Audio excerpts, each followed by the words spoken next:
He's supposed to be Turkish. Some say his father was German. Nobody ever believed he was real. Nobody ever knew him or saw anybody that ever worked directly for him.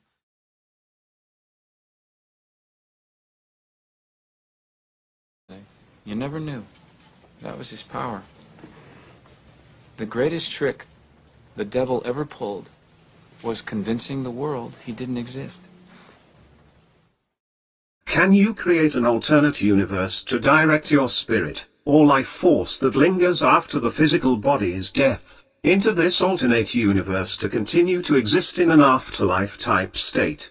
Once again, yes, if you know enough about biomechanics, neurological pathways, interstellar winds and cosmic energy patterns, ancient mystical symbols and conjuring incantations and the types of creatures you can summon as well as take the form of, then you should be able to set into place a pocket universe that will protect you from the interstellar winds and cosmic energies that our bodies protect us from. But once the body dies and we transcend into the life force energy residual form, those rays become lethal, and if exposed too long, your energy signature will be ripped apart by it and cast into what my ancestors called the ethereal winds of oblivion.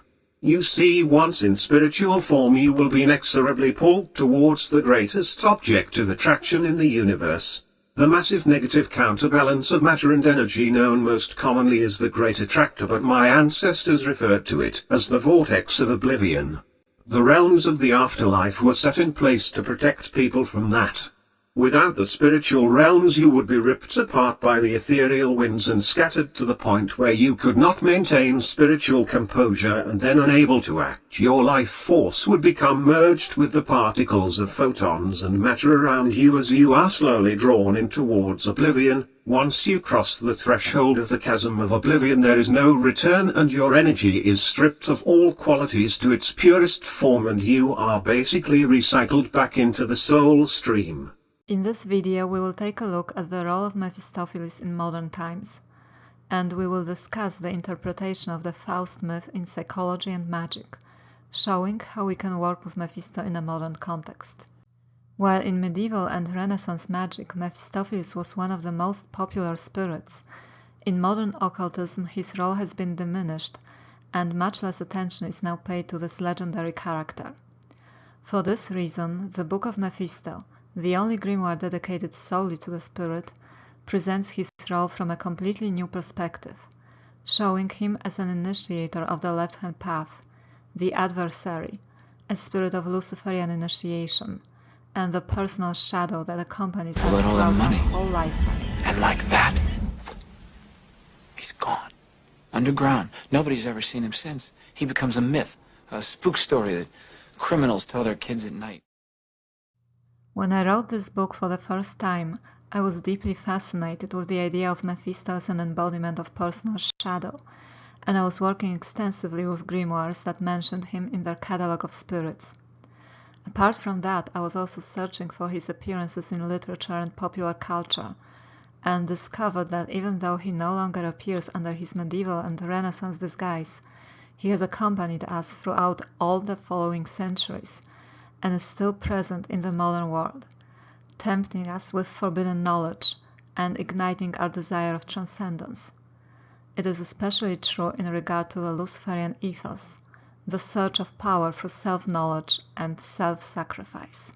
The story of Faust is a tale of initiation in which Mephistopheles is the initiator, acting on behalf of Lucifer.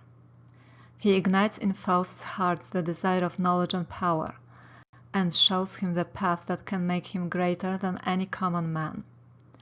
It is the initiation of the left-hand path, the desire of man to be a god. Mephistopheles performs to Faust the role of the serpent in the Garden of Eden.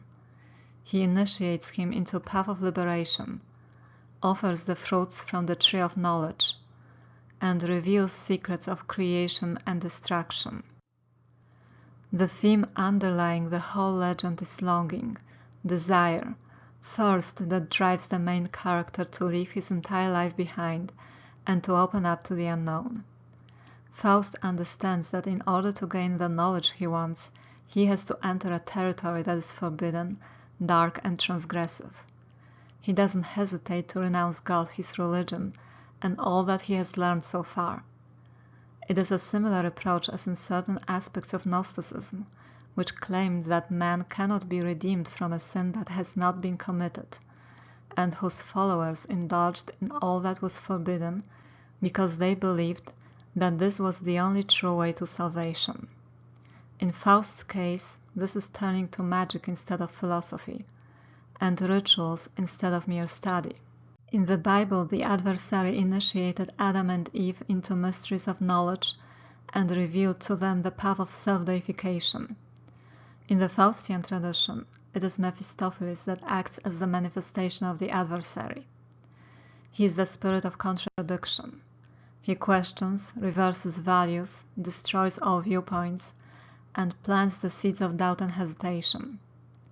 These seeds planted in human consciousness may lead either to transcendence or insanity, depending on whether or not we are able to handle the transforming force of the adversary.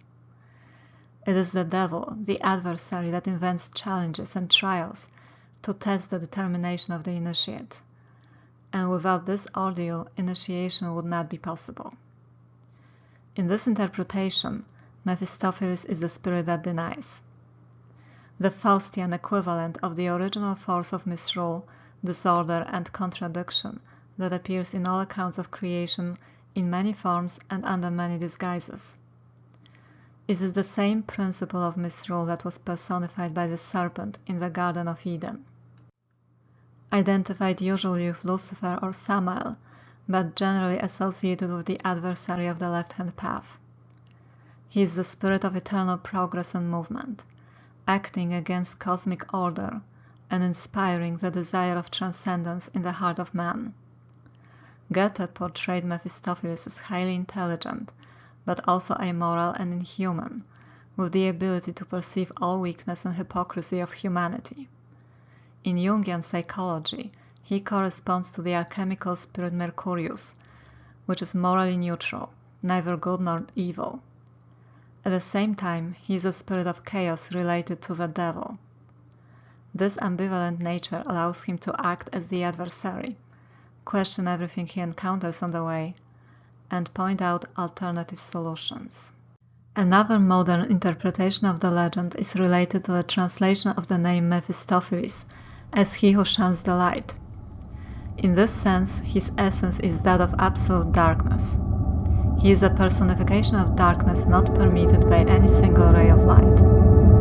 Rudolf Steiner identified him with Ahriman, the black dragon of Persian lore. In Steiner's anthroposophy, Ahriman is the spirit of matter and shadow, the dark counterpart of Lucifer, who is the spirit of light, intellect, and all progress. As an embodiment of darkness, Mephistopheles can be ascribed to the Samael Klifa on the Kabbalistic tree of night, which is the sphere of darkness, shadow, and the total withdrawal of light.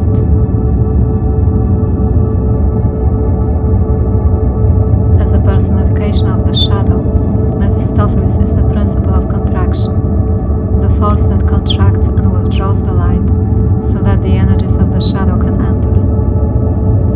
The shadow is a term encountered in psychology. Carl Gustav Jung speaks of the shadow as the total of the dark and unknown aspects of personality, everything that has been repressed from consciousness and has never been expressed in life. It is the dark side of the human nature, the reservoir of repressed and unwanted aspects of the self, feared and avoided to such an extent that it is generally viewed as evil and personified as the devil.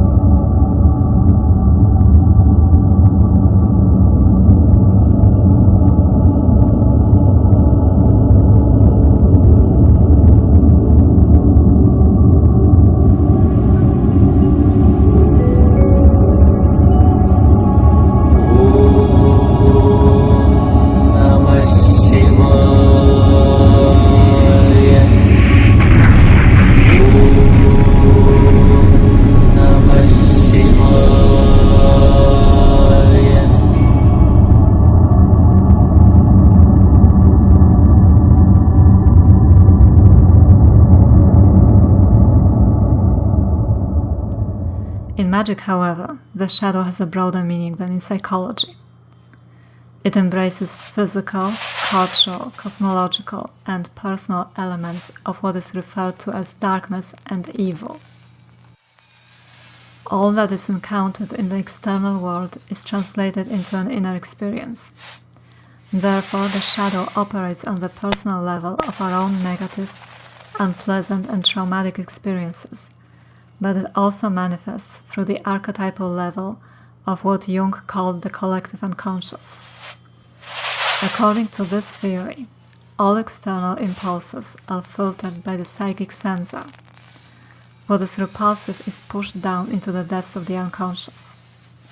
There it lives its own life, slowly evolving as an independent force that is integral with the self, and eventually comes up to the surface as a manifestation of the shadow. On the conscious level, the shadow may cause a number of disorders, in regard to both the physical and emotional health, as well as our spiritual life, making us unable to find happiness, balance, and fulfillment in anything we do. In Jungian psychology, the work with the shadow is of great importance because it helps to integrate these repressed aspects in a conscious way, thus regaining control over our life, be it mundane or spiritual. For the same reason, it is important to work with the shadow on spiritual paths. And those paths that deny this necessity seldom lead to any genuine transcendence or development.